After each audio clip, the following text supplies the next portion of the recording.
ಕಡು ಬಡವನ ಹೆಸರಿನಲ್ಲಿ ಬರೋಬ್ಬರಿ 53 ಸೈಟುಗಳ ಹಂಚಿಕೆಯಾಗಿದೆ.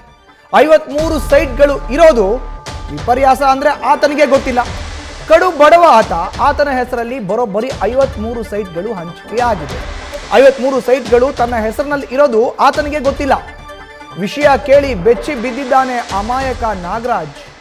ಮಂಜೂರಾದ ಸೈಟ್ಗಳ ಮೌಲ್ಯ ಬರೋಬ್ಬರಿ 100 ಕೋಟಿ ರೂಪಾಯಿ. ಸೈಟ್ ಹಂಚಿಕೆ ಹಿಂದೆ ರಾಜಕಾರಣಿಗಳ ಕೈವಾಡ ಇದೆ ಅಂತ ಶಂಕಿಸಲಾಗ್ತಾ ಇದೆ. ಇದು ಮೂಡ ಅಕ್ರಮದ ಮುಂದುವರೆದ ಸರಣಿ. ಮೂಡ ಅಕ್ರಮದ ಮತ್ತೊಂದು ಮುಖ ಈಗ ಬಯಲಾಗಿದೆ. ಕಡು ಬಡವನ ಹೆಸರಿನಲ್ಲಿ ಬರೋಬ್ಬರಿ 53 ಸೈಟ್ಗಳು ಈಗ ನೋಂದಣಿಯಾಗಿದೆ.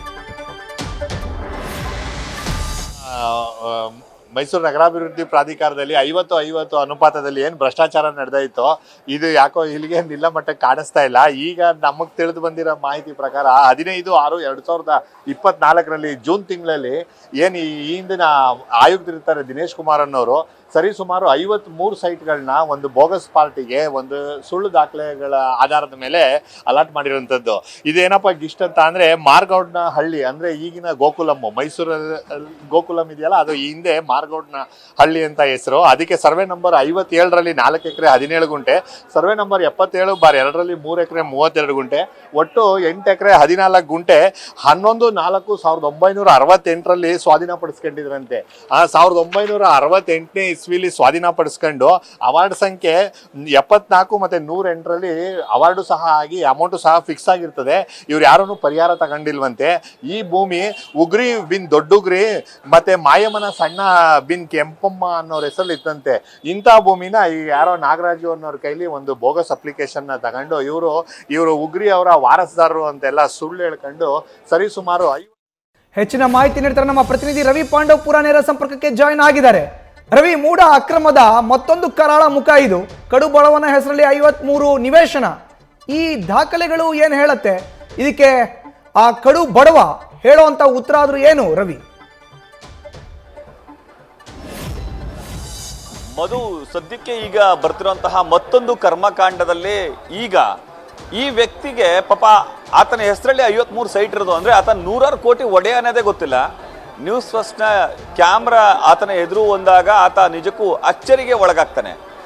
1968ರಲ್ಲಿ ಇಂದಿನ ಡಾಕ್ಟರ್ಸ್ ಕಾಲೋನಿ ಅಥವಾ ಗೋಕುಲಂ ಎಂಬ ಪ್ರತಿಷ್ಠಿತ ಬಡಾವಣೆ ಅಂದ್ರೆ ಮಾರಗೌಡನ ಹಳ್ಳಿಗೆ ಒಟ್ಟು 8 ಎಕರೆ ಭೂಮಿ ಉಗ್ರಿ ಅಥವಾ ದೊಡ್ಡ ಉಗ್ರಿ ಅವರ ಜಮೀನು ಹೋಗಿರುತ್ತೆ. ಅದಕ್ಕೆ ಸಂಬಂಧಪಟ್ಟಂತೆ 1968ರಲ್ಲಿ ಹೋಗಿದಂತಹ ಭೂಮಿಗೆ ಅಂದೇ ಒಂದು ಪರಿಹಾರದ ಹಣವನ್ನ ನೀಡುವಂತ ಕೆಲಸಕ್ಕೆ ಅಂದಿನ CITB ಮುಂದಾಗಿರುತ್ತೆ. ಬಟ್ ಆ ಹಣವನ್ನ ತೆಗೆದುಕೊಂಡಿಲ್ಲ ಅನ್ನೋ ಕಾರಣಕ್ಕೋಸ್ಕರ ಅದನ್ನ 2023ರಲ್ಲಿ ಮೂಡಾದ ಹಿಂದಿನ ಆಯುಕ್ತರಾದಂತಹ ದಿನೇಶ್ ಕುಮಾರ್ ಅವರು ಜೀವವನ್ನ ನೀಡುವಂತ ಕೆಲಸಕ್ಕೆ ಮುಂದಾಗಿದ್ದಾರೆ. ಬರೋಬ್ಬರಿ ಪ್ರತಿಷ್ಠಿತ ವಿಜಯನಗರ ಬಡಾವಣೆಯಲ್ಲಿ ಅಂದ್ರೆ ಇಂದಿಗೆ ಅಡಿಗೆ ಕೇವಲ ಅಡಿಗೆ 10,000 ರೂಪಾಯಿ ಮೌಲ್ಯ ಇರುತ್ತೆ. ಅಂತಹ ಭೂಮಿಯನ್ನ ಈಗ ಆ ಭೂಮಿಯಲ್ಲೇ 53 ಸೈಟ್ಗಳನ್ನ ನೀಡಿದ್ದಾರೆ. ಆದ್ರೆ ಈ ಸೈಟ್ ಕೊಟ್ಟಿರೋದು ಆ ವ್ಯಕ್ತಿಗೆ ಗೊತ್ತಿಲ್ಲ. ಸದ್ಯ ಆತ ಮೈಸೂರಿನ ಪಡವಾರ ಹಳ್ಳಿಯ ನಾಗರಾಜ್ ಅಂತೇಳಿ ಪಡವಾರ ಹಳ್ಳಿಯಲ್ಲಿರುವಂತಹ ಒಂದು ಸಣ್ಣ ಗಲ್ಲಿಯಲ್ಲಿ ಆತ ವಾಸವನ್ನ ಮಾಡ್ತಾನೆ. ಮುರಿದ ಮನೆಯ ಹೆಂಚಿನ ಮನೆಯಲ್ಲಿ ವಾಸ ಆಗಿದ್ದು ಒಂದು ಬರ್ಮೋಡ ಮತ್ತೆ ಪಟಾಪಟಿ ಚಡ್ಡಿಯನ್ನು ಹಾಕೊಂಡು ನಿಂತಿದ್ದಂತಹ ನಾಗರಾಜ್ ಅವರಿಗೆ ಅದರ ಅರಿವೇ ಇಲ್ಲ. ನನ್ನ ಬಳಿ ಬಂದು ಒಂದು ಅರ್ಜಿಯನ್ನ ತೆಗೆದುಕೊಂಡು ಹೋದ್ರು, ಸೈಟ್ ಕೊಟ್ಟಿದ್ದಾರ ಗೊತ್ತಿಲ್ಲ, ಅದ್ರ ಬಗ್ಗೆ ನನಗೆ ಮಾಹಿತಿನೇ ಇಲ್ಲ, ನಿಜಕ್ಕೂ ಸೈಟ್ ಕೊಟ್ಟಿದ್ದಾರಾ ಅಂತ ಹೇಳಿ ನಮ್ಮನ್ನೇ ಪ್ರಶ್ನೆ ಮಾಡುವಂತ ಕೆಲಸಕ್ಕೆ ಮುಂದಾಗಿದ್ದಾನೆ. ಇಲ್ಲಿ ಮಧ್ಯವರ್ತಿಗಳು ಮತ್ತು ರಾಜಕಾರಣಿಗಳ ಕಳ್ಳಾಟ ಹೆಚ್ಚಾಗಿದೆ. ಅವರಿಬ್ಬರ ಕಳ್ಳಾಟದಿಂದಾಗಿ ಸದ್ಯ ಈಗ ನಾಗರಾಜ್ ಎಂಬ ವ್ಯಕ್ತಿಗೆ ಸೈಟ್ ಬಂದಿರೋದೇ ಗೊತ್ತಿಲ್ಲ. ಆತ ತನ್ನ ತಾತನ ಜಮೀನು ಹೋಗಿತ್ತು, ಅದಕ್ಕೆ ಸಂಬಂಧಪಟ್ಟಂತೆ ಪರಿಹಾರಕ್ಕೆ ನಾನು ಹಾಕಿದ್ದು ಸತ್ಯ, ಆದರೆ ನನಗೆ ಪರಿಹಾರ ಬಂದಿರೋದೇ ಗೊತ್ತಿಲ್ಲ ಅಂತ ಹೇಳಿ ಆತ ಶಾಕಿಗೆ ಒಳಗಾಗ್ತಿದ್ದಾನೆ. ಮೂಡಾದಲ್ಲಿ ದಿನದಿಂದ ದಿನಕ್ಕೆ ಹಲವು ಪ್ರಕರಣಗಳು ಈಗ ಬೆಳಕಿಗೆ ಬರ್ತಿದ್ದು, ಬರೋಬ್ಬರಿ 45 ವರ್ಷದ ಬಳಿಕ ಈ ಪ್ರಕರಣ ಬೆಳಕಿಗೆ ಬರ್ತಿದ್ದು. ಮೊನ್ನೆ ಅಷ್ಟೇ ಚಾಮುಂಡೇಶ್ವರಿ ಸೌಹಾರ್ದ ಸೊಸೈಟಿಯ 48 ಸೈಟ್ಗಳನ್ನು ವಾಪಸ್ ತೆಗೆದುಕೊಳ್ಳುವಂಥ ಕೆಲಸಕ್ಕೆ ಮೂಡ ಮುಂದಾಗಿದೆ. ಅದೇ ರೀತಿ ಈ 53 ಸೈಟ್ಗಳನ್ನು ಕೂಡ ಮೂಡ ಮುಟ್ಟುಗೋಲನ್ನ ಹಾಕಬೇಕು, 100 ಕೋಟಿ ರೂಪಾಯಿ ಮೌಲ್ಯದ ಆಸ್ತಿಯನ್ನ ಸಂರಕ್ಷಣೆ ಮಾಡ್ಕೋಬೇಕು ಅನ್ನೋದು ಈಗ ವಕೀಲರಾದಂತಹ ರವಿಕುಮಾರ್ ಅವರ ಆಗ್ರಹ ಆಗಿದೆ. ಈ ಸಂಬಂಧ ರವಿಕುಮಾರ್ ಅವರು ಪ್ರಧಾನಿ ನರೇಂದ್ರ ಮೋದಿ ಅವರಿಗೆ ಪತ್ರ ಬರೆಯುವಂತ ಕೆಲಸಕ್ಕೆ ಮುಂದಾಗಿದ್ದಾರೆ. ಜೊತೆಗೆ ಈ ಒಂದು ಪ್ರಕರಣವನ್ನ IT ಮತ್ತು ED ಇಬ್ಬರಿಗೂ ಕೂಡ ಸಲ್ಲಿಸುವಂತ ಕೆಲಸಕ್ಕೆ ಮುಂದಾಗಿದ್ದಾರೆ. ಪ್ರಮುಖವಾಗಿ ಇಲ್ಲಿ ಗಮನಿಸಬೇಕಾದಂತಹ ಅಂಶ ಅಂತಂದ್ರೆ 1968ರಲ್ಲಿ ಇದ್ದಂತಹ ರೂಲ್ಸ್ ಅಂತಂದ್ರೆ ಭೂಮಿಯನ್ನ ಕಳೆದುಕೊಂಡವ್ರಿಗೆ ಪರಿಹಾರದ ರೂಪದಲ್ಲಿ ಹಣವನ್ನ ನೀಡ್ತಿದ್ರು. ಅದಾದ ಬಳಿಕ 2016ರಲ್ಲಿ ಈ ಹಣ ಅಂದ್ರೆ ಭೂಮಿಯನ್ನ ಕಳೆದುಕೊಂಡವರಿಗೆ ಭೂಮಿಯಾಗಿ ಬದಲಿಯಾಗಿ ಒಂದು 30-40 1 ಎಕರೆಗೆ 30-40 ಸೈಟ್ ಅಥವಾ ಅರ್ಧ ಎಕರೆ ಆದ್ರೆ 20-30 ಸೈಟ್ ಅನ್ನ ನೀಡಬೇಕು, ಜೊತೆಗೆ ಪರಿಹಾರದ ಹಣ ನೀಡಬೇಕು ಅಂತ ಇತ್ತು. ಇದಾದ ಬಳಿಕ ಹೊಸದಾಗಿ 50-50 ಅನುಪಾತವನ್ನ ತರುವಂತ ಕೆಲಸಕ್ಕೆ ಮುಂದಾದ್ರು.